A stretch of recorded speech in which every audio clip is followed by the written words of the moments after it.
प्यारे बच्चों नमस्कार। आज के सेशन में हम लेकर के आए हैं कक्षा 11 भौतिक विज्ञान पाठ 2 मात्रक मापन और त्रुटि विश्लेषण के आंकिक प्रश्नों को। तो चलिए शुरुआत करते हैं। पहला प्रश्न है, लंबाई मापने के लिए निम्नलिखित में कौन सा यंत्र की माप सबसे अधिक परिशुद्ध है। तो यहाँ पर मापक यंत्र लिए गए हैं अलग अलग और उनसे माप ली गई है, तो ये आपको बताना है कि कौन सी माप सबसे ज़्यादा शुद्ध है। तो पहला जो है इसमें एक वर्नियर कैलिपर्स जिसके वर्नियर पैमाने पर 20 विभाजन हैं। तो यहाँ पर ध्यान दीजिएगा, इसका अल्पतमांक निकालिएगा वर्नियर कैलिपर्स का। तो वर्नियर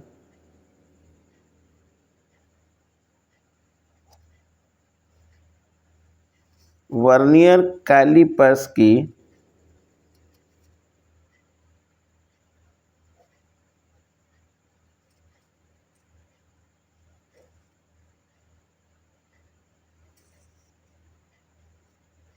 अल्पतमांक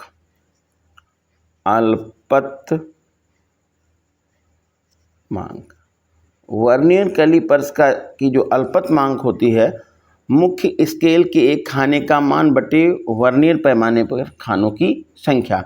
तो मुख्य पैमाने के इसको हम S/N भी लिख सकते हैं। मुख्य पैमाने के एक खाने का मान और वर्नियर पर खानों की संख्या। तो मुख्य पैमाने में ये एक खाना हो गया ये, और इसमें विभाजन कितने दिए हैं? 20 विभाजन दिए हैं। तो आप ये 20 यहाँ पर लिख लीजिएगा। इसको भाग करिएगा तो ये हो जाएगा 0.05 मिलीमीटर, या इसको हम ऐसे लिख सकते हैं, इसको 10 से और भाग कर दीजिएगा तो हो जाएगा 0.005 सेंटीमीटर। तो ये हो गई वर्नियर कैलिपर्स की अल्पतमांक। दूसरा इसमें है एक स्क्रू गेज जिसका चूड़ी अंतराल 1 mm है और वृत्तीय पैमाने पर 100 विभाजन है, यानी 100 विभाजन है। तो सेकंड पार्ट में देखें,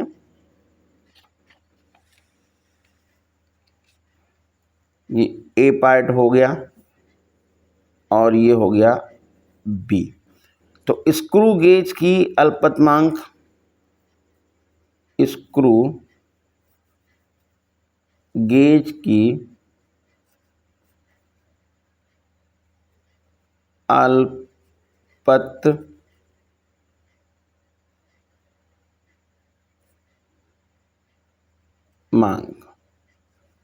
तो इसमें चूड़ी अंतराल बटे वृत्तीय पैमाने पर खानों की संख्या। तो चूड़ी अंतराल कितना है? चूड़ी अंतराल 1 mm दिया है और वृत्तीय पैमाने पर खानों की संख्या कितनी है? ये 100 दे रखी है। तो ये इसको हम डिवाइड करेंगे तो ये आंसर मिलेगा 0.01 mm। इसको भी हम सेंटीमीटर में बदल लें तो ये हो जाएगा 0.001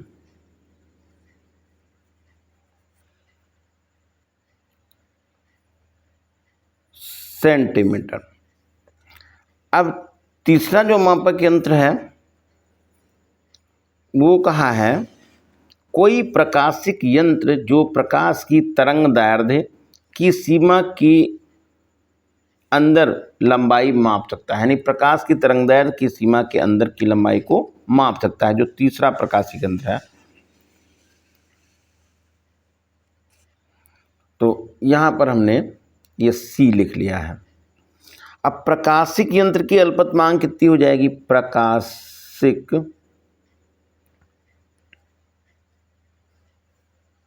यंत्र की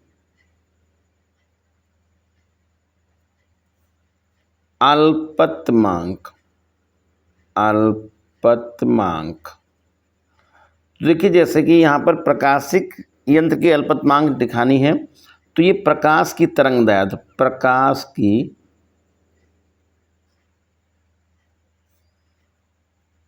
तरंग दैर्ध्य, जैसा कि आपको पता होना चाहिए कि प्रकाश की जो तरंग दैर्ध्य होती है वो लगभग 4000 से 7800 एंगस्ट्रॉम के बीच में होती है। तो यहाँ पर ये कह दिया गया कि इसके बीच की तरंग दैर्ध्य की वो माप कर सकता है। तो हम यहाँ पर जैसे कि 6000 मान लें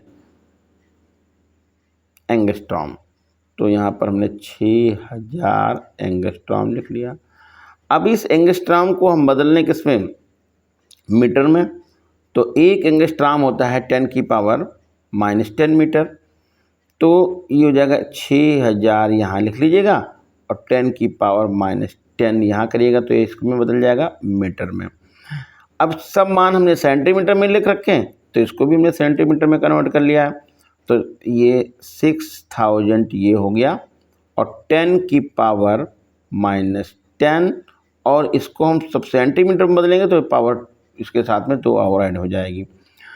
तो ये आएगा 6, ये ले लीजिए, और यहाँ पर देखिए ये पावर 3 और ये पावर जो है 2, ये मिलके 5 हो जाएगा। इसमें से घटा दीजिएगा तो ये आएगा 10⁻⁻5। इसको हम पॉइंट में लिख लें तो ये हो जाएगा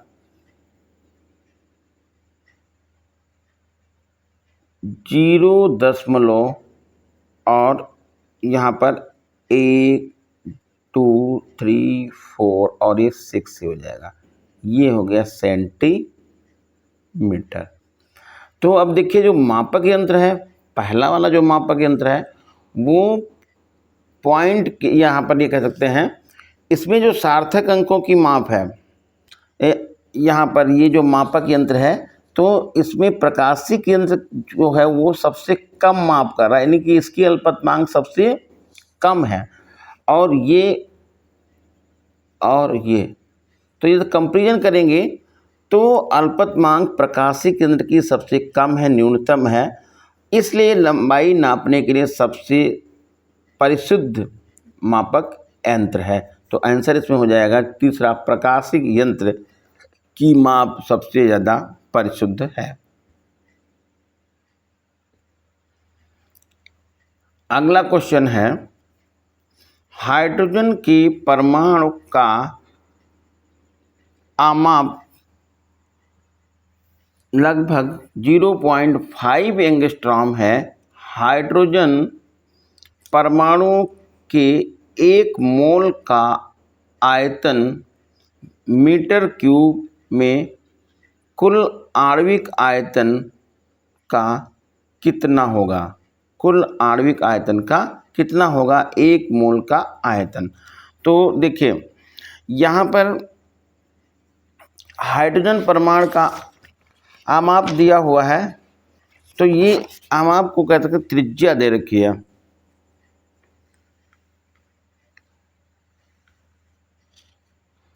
तो सबसे पहले एक क्वेश्चन है 2, देखें तो आयतन लिखिए हाइड्रोजन परमाणु का,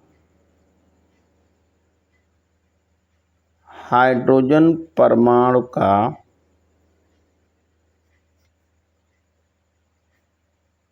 आयतन, आयतन को V से लिखते हैं और इसका फार्मूला होता है 4/3 पाई r³। ये हो गया। अब जो यहाँ पर आमाप दिया हुआ है उसमें ये है सार्थक अंक की संख्या 1 है, क्योंकि यहाँ आमाप को त्रिज्या कहते हैं। यहाँ पर त्रिज्या हो गई कितनी? 0.5 एंगस्ट्रॉम, यानी इसमें सार्थक अंक कितने हैं? 1 है। इसलिए आंसर भी जो लिखना है वो 1 सार्थक अंक तक लिखना है, ये बात ध्यान रखनी है। तो सबसे पहले यहाँ पर क्या करिएगा, त्रिज्या है तो यहाँ पर त्रिज्या लिखिए, फिर इसको आप मीटर में बदल लीजिएगा। तो 0.5 × 10⁻⁻10 मीटर त्रिज्या मान हो गई। तो आयतन निकालेंगे तो V बराबर कितना हो जाएगा? 4/3 पाई की जगह पर 3.14 और आर क्यूब की जगह पर 0.5 इंटू 10⁻⁻10 की होल पावर 3। इसको देखिए, ये 4/3 इंटू 3.14 और यहाँ पर इसको 3 बार हम लिख देंगे 0.5, 0.5 और 0.5 और यहाँ पर 10⁻⁻30 ये लिख देंगे। अब इसको पूरा हल कर लेंगे। देखिए, पहले 3 से इसको डिवाइड कर लीजिएगा, तो 3 से डिवाइड करेंगे तो ये 3 बन जाए तो 3 हो गया।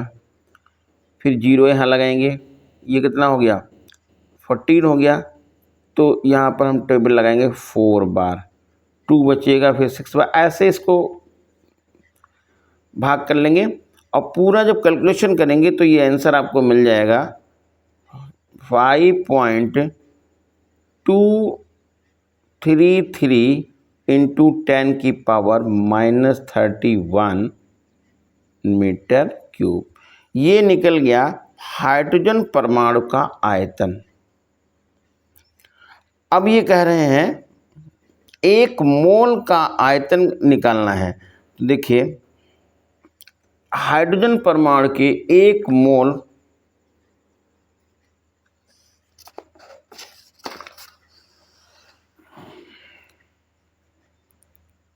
हाइड्रोजन के 1 मोल में हाइड्रोजन परमाणु की संख्या, यानी 1 मोल में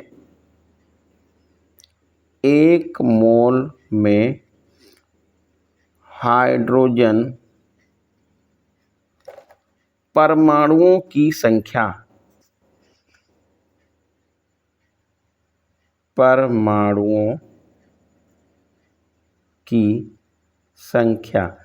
इसको हम अवोगाद्रो की संख्या के नाम से जानते हैं, और ये होती है 6.023 इंटू 10⁻23।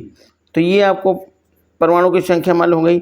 और एक परमाणु का आयतन यहाँ से दिया हुआ है, तो हम लिख सकते हैं 1 मोल हाइड्रोजन परमाणुओं का आयतन।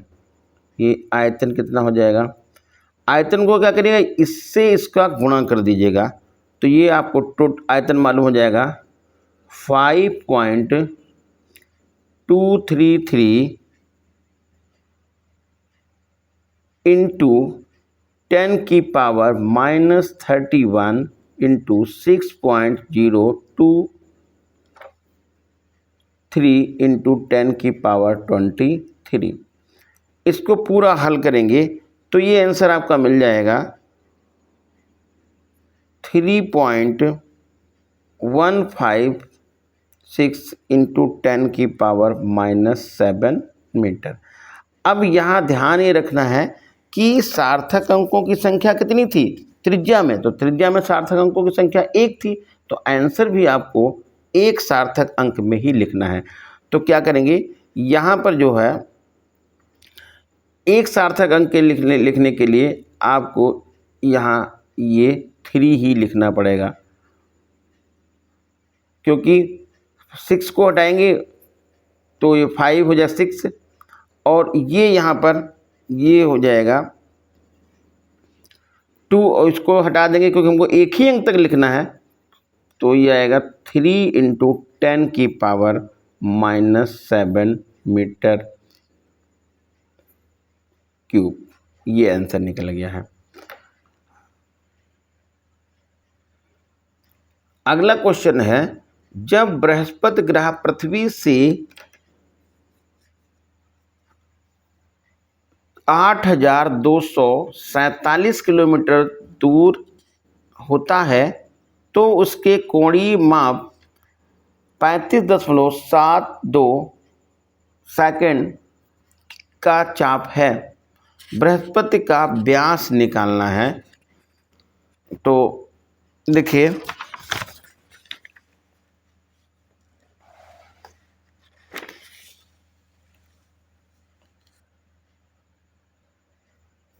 देखिए ये कोई मान लीजिए बृहस्पति ग्रह है, उसका व्यास है ये AB, ऐसे दिखाया बृहस्पति ग्रह, और A हो गया उसका व्यास AB। ये पृथ्वी तल से इसको देखा गया, तो यहाँ पर ये पृथ्वी आप यहाँ पर दिखा दीजिए E है, ऐसे इसको आपने देख लिया यहाँ से कुछ इस तरह से। ये जो कोण है इसको आप जैसे थीटा मान लीजिए, ये दूरी हो गई S, ये S दूरी हो गई। इसका व्यास पता करना है, तो जैसा कि आपको पता है कि कोणीय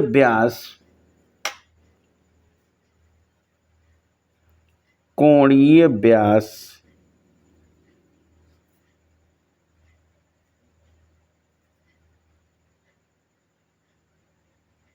थीटा बराबर व्यास बटे ये व्यास हो गया इसका D, और दूरी, ये दूरी यानी कि S हो गया। निकालना है व्यास, तो सबसे पहले यहाँ पर दूरी कितनी है, दूरी S है, ये लिख लीजिए, ये है दूरी 8,0247 किलोमीटर। कोणीय माप इसको हम ऐसे भी लिख सकते हैं, 8.247 गुणे 10 की पावर 8, ये है यहाँ पर लाख किलोमीटर। तो ये इसको हम जब बदलेंगे, पॉइंट लगा दिया यहाँ पे, तो ये हो जाएगा 8 किलोमीटर, यानी कि 8.247 गुणे 10 की पावर 8 किलोमीटर। यहाँ थीटा का मान दिया हुआ है, थीटा का मान है 35.2 और ये है सेकंड।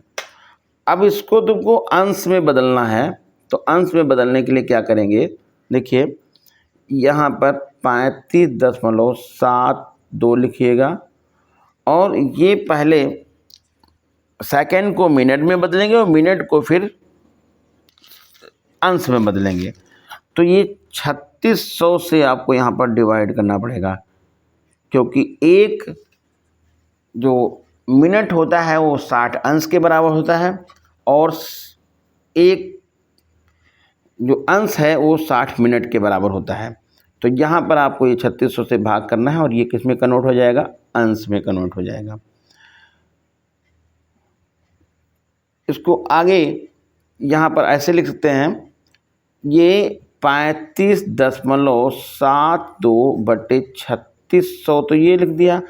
अब ये अंश में बदला, फार्मूला होता है, इसको रेडियन में बदलना है, तो 180 अंश बराबर पाई रेडियन। तो यहाँ आपने 3.14 पाई का मान लिख लिया है, और 180 से ये डिवाइड कर दिया है, तो ये बदल गया किसमें, रेडियन में, क्योंकि फार्मूला होता है 180 अंश बराबर पाई रेडियन में, 180 अंश बराबर पाई रेडियन।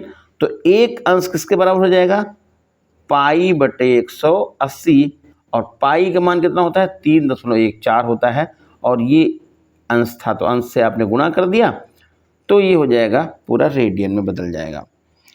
अब यहाँ हमको डी निकालना था, तो डी बराबर आएगा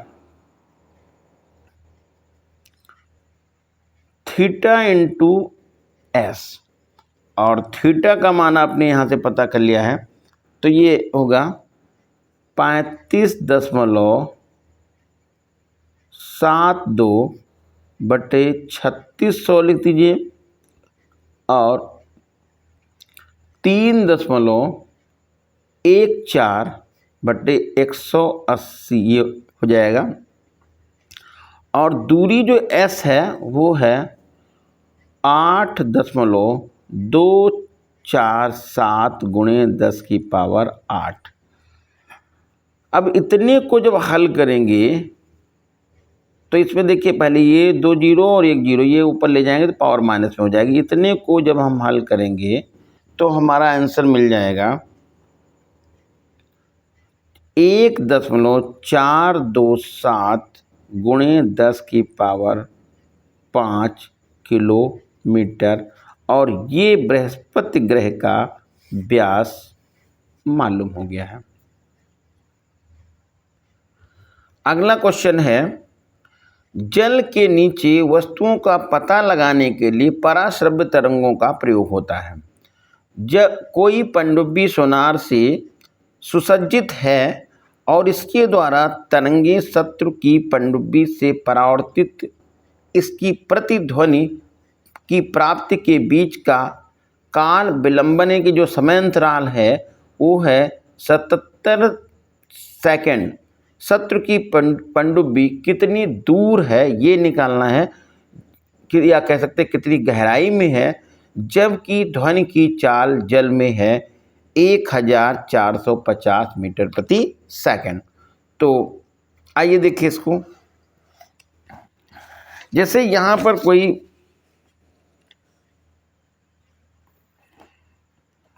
ये समुद्र है और कोई नीचे यहाँ पर शत्रु देश की कोई पनडुब्बी है और उसको पता लगाना है, तो क्या किया गया, ऊपर से यहाँ से पराश्रव्य तरंगे क्या भेजी गई नीचे की तरफ और वो आएंगी और फिर परावर्तित होकर जब वापस जाएंगी।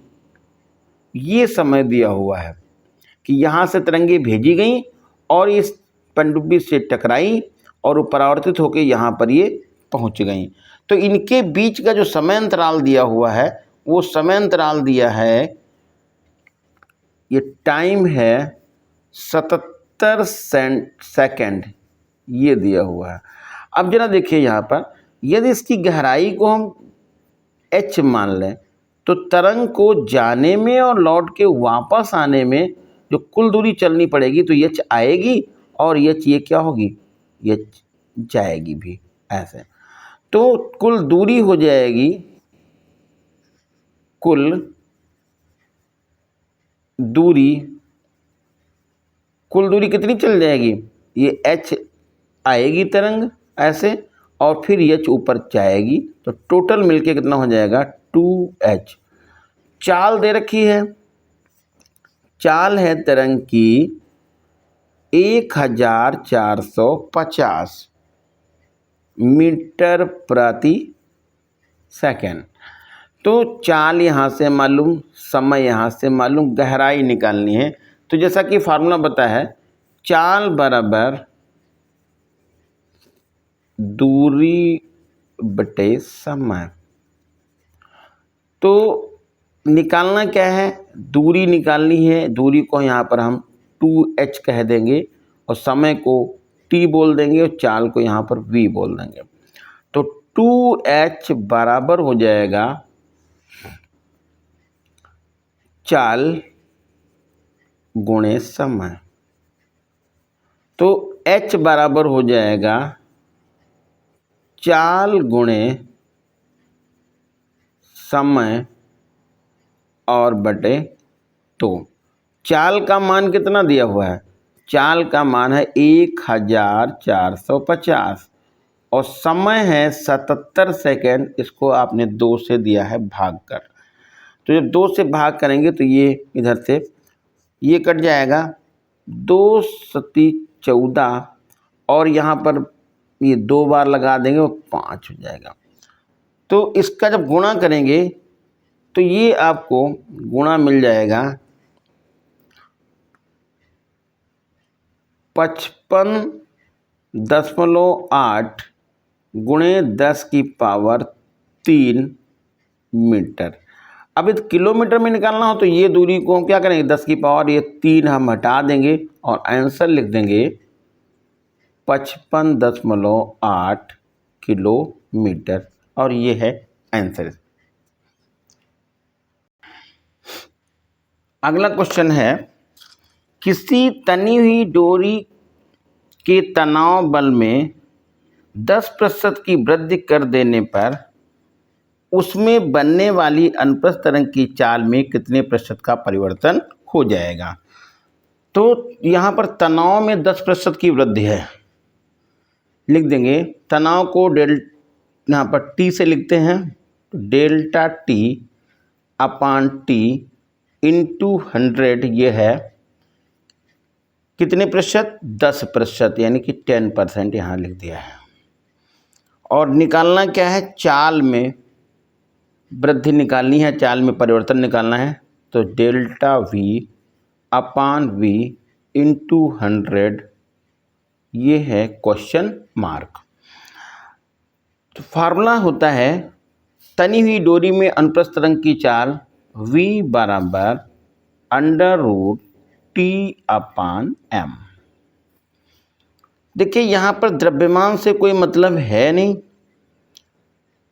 और द्रव्यमान यहाँ पर है एकांक लंबाई का द्रव्यमान, तो इसके विषय में कुछ तो कहा नहीं है, तो आपको सीधा फार्मूला लिख देना है delta v upon V into 100। अब देखिए यहाँ पर इसको हम ऐसे भी लिख सकते हैं, कैपिटल T अपान m की होल पावर 1/2। तो जब इसको फार्मूले में ये कन्वर्ट करेंगे तो हो जाएगा 1/2 डेल्टा T अपान T इंटू 100। डेल्टा V अपान V इंटू 100, 1/2 लिख देंगे, और ये जो मान यहाँ पर दिया हुआ है वो दिया हुआ है 10%, यानी कि 10% दिया हुआ है। इसको आप भाग कर दीजिएगा तो हो जाएगा delta V upon V into 100 बराबर 5%, ये आंसर है। अगला क्वेश्चन है, कोई भौतिक राशि P 4 प्रेक्षण योग्य राशियां A, B, C तथा D इस प्रकार संबंधित हैं कि P बराबर A की पावर 3 B की पावर 2 अपान D √C है।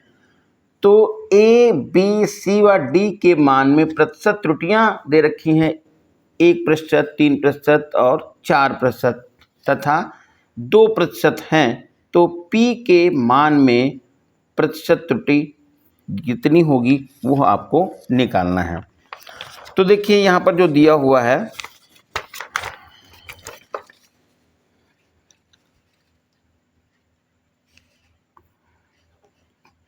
A के मान में प्रतिशत त्रुटि कितनी है, तो हम लिख लेते हैं यहाँ पे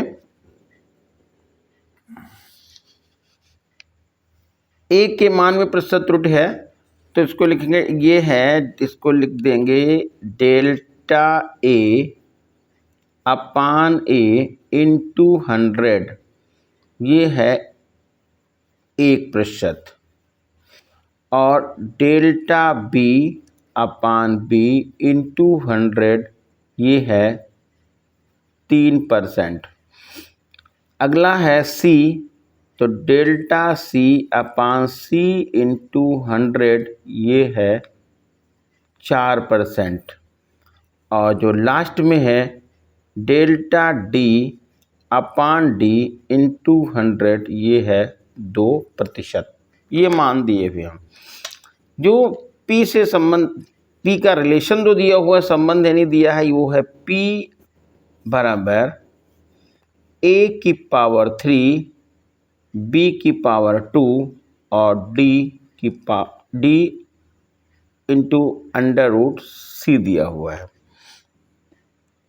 अब यहाँ पर प्रतिशत त्रुटि का फार्मूला कैसे लिखेंगे, तो आगे इसको बढ़ा लीजिए तो ये हो जाएगा a⁻3 b⁻2 और d और c⁻1/2 यानी 1/2 ये लिख देंगे। फिर डेल्टा p अपान p और यहाँ पर एक से ज़्यादा भौतिक राशियाँ हैं, इसमें संबंध दिख रहा है, तो आपको यहाँ पर लिख देना है, ये लाइन मॉड की खींच लेनी है, यहाँ पर मैक्सिमम लिख देना है, इन 200 करना है और यहाँ पर 3 delta a upon a in 200 plus 2 power पहले आएगी 2 डेल्टा b अपान b इन 200 प्लस ये d लिखा है, इसकी पावर 1 है तो आ जाएगा डेल्टा d अपान d इन 200 और यहाँ c और बच रहा है तो हो जाएगा प्लस 1/2 डेल्टा c अपान c इंटू 100। ये इस तरह से यहाँ पर लिख लेंगे। अब मान डालना है।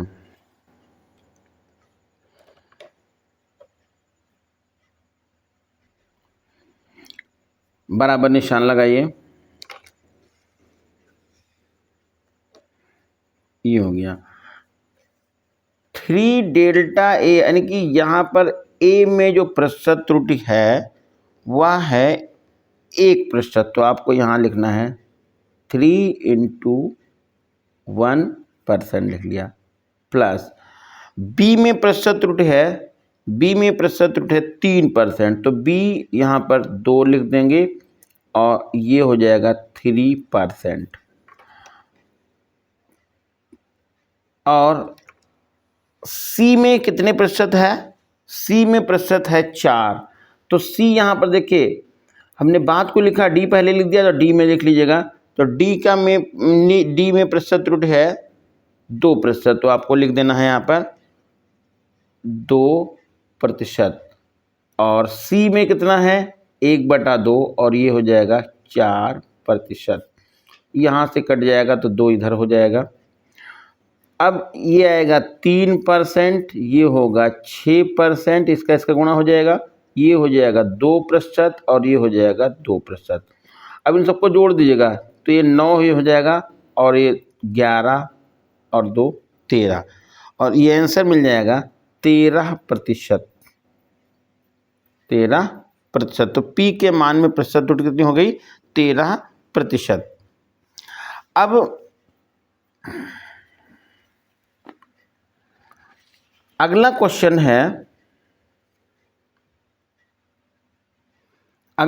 है निम्न में सार्थक अंकों की संख्या लिखिए। तो पहला देखिए लिखा हुआ है 0.007, तो इसमें सार्थक अंकों की संख्या 1 हो जाएगी। फिर सेकंड पार्ट है 2.64 × 10⁻²4, तो ध्यान रखना है कि पावर जो लिखा होता है वो सार्थक अंक में नहीं गिना जाता है, इसमें केवल सार्थक अंकों की संख्या कितनी हो जाएगी 3 हो जाएगी। फिर जो तीसरा पार्ट है, तीसरा है 0.2370, तो इसमें सार्थक अंकों की संख्या हो जाएगी 4। कैसे 1 2 3 और 4, ये सार्थक अंकों की संख्या हो जाएगी इसमें 4। अगला क्वेश्चन है कोई छात्र 100 आवर्धन के एक सूक्ष्मदर्शी के द्वारा देखकर मनुष्य के एक बाल की मोटाई को मापता है और वह 20 बार परीक्षण करता है और उससे ये ज्ञात होता है कि सूक्ष्मदर्शी के दृश्य क्षेत्र में बाल की औसत मोटाई 3.5 mm है, तो बाल की वास्तविक मोटाई का अनुमान क्या है वो आपको निकालना है। तो देखिए यहाँ पर आवर्धन कितना दिया है आवर्धन दिया है 100, तो आवर्धन हमने यहाँ पर आवर्धन को m से लिखते हैं, तो आप m बराबर भी 100 लिख सकते हैं। ये 100 हो गया। और उसका जो सूक्ष्मदर्शी द्वारा जो बाल की मोटाई मापी गई है वो है 3.5 mm। तो यहाँ पर ये बाल की मोटाई की माप ये है 3.5 mm। तो वह वास्तविक मोटाई निकालनी है, बाल की वास्तविक मोटाई, ये है क्वेश्चन मार्क। तो फार्मूला होता है आवर्धन m बराबर वस्तु का प्रतिबिंब का आकार बटे वस्तु का आकार। तो प्रतिबिंब का आकार कितना है, प्रतिबिंब की मोटाई कितनी नाप रखी है, 3.5 माप रखी है। और वह आवर्धन और वस्तु की का आकार कितना है, वस्तु का आकार हमको है निकालना हो। वस्तु यानी कि कह सकते हैं बाल की वास्तविक मोटाई, और m का मान कितना दिया हुआ है, m का मान 100 दिया हुआ है, ये दिया हुआ है। तो वस्तु या हम क्या बोलें, बाल की वास्तविक मोटाई बराबर, अब क्रॉस गुणा पे यहाँ पे कर लेते हैं, तो ये हो जाएगा 3.5 अपान 100 कर लेंगे, इसको भाग करेंगे 0.035 मिलीमीटर। अगला क्वेश्चन है, किसी मकान के फोटोग्राफ 35 mm स्लाइड पर 1.75 सेंटीमीटर स्क्वायर क्षेत्रफल घेरता है। स्लाइड को स्क्रीन पर प्रेक्षित किया जाता है तो मकान का क्षेत्रफल स्क्रीन पर 1.55 मीटर स्क्वायर है। प्रेक्षित पर्दा व्यवस्था का रेखीय आवर्धन कितना है वह निकालना है। तो इस क्वेश्चन को बिल्कुल ऊपर वाले क्वेश्चन की तरह से लगाएंगे। तो यहाँ पर ये हो जाएगा क्षेत्रीय आवर्धन, क्षेत्रीय आवर्धन, क्षेत्रीय आवर्धन बराबर प्रतिबिंब का क्षेत्रफल, यानी कि कह सकते हैं प्रतिबिंब का आकार बटे वस्तु का आकार।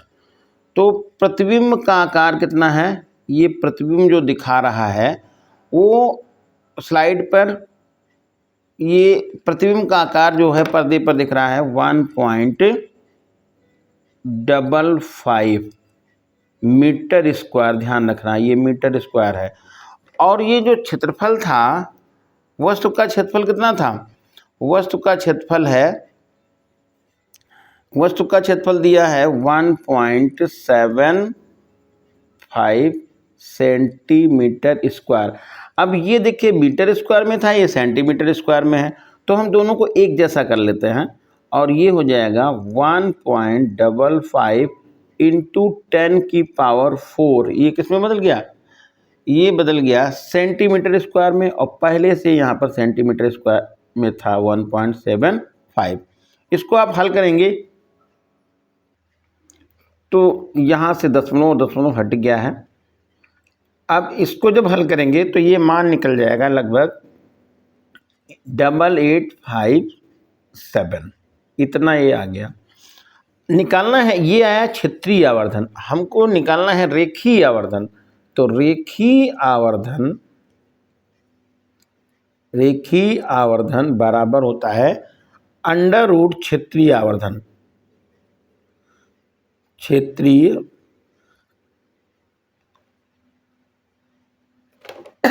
आवर्धन इसका अंडर रूट निकाल लीजिएगा तो वो हो जाएगा √8857। इसका वर्गमूल जब निकालेंगे तो लगभग ये हमारे पास 94.2 या 94.1 लगभग निकल जाएगा और ये आपका आंसर है। तो प्लीज़ आप लोग चैनल को सब्सक्राइब कीजिए और हमारा मनोबल बढ़ाइए, और आपको हम अच्छे अच्छे नोट्स कॉन्सेप्ट बताते रहेंगे। धन्यवाद।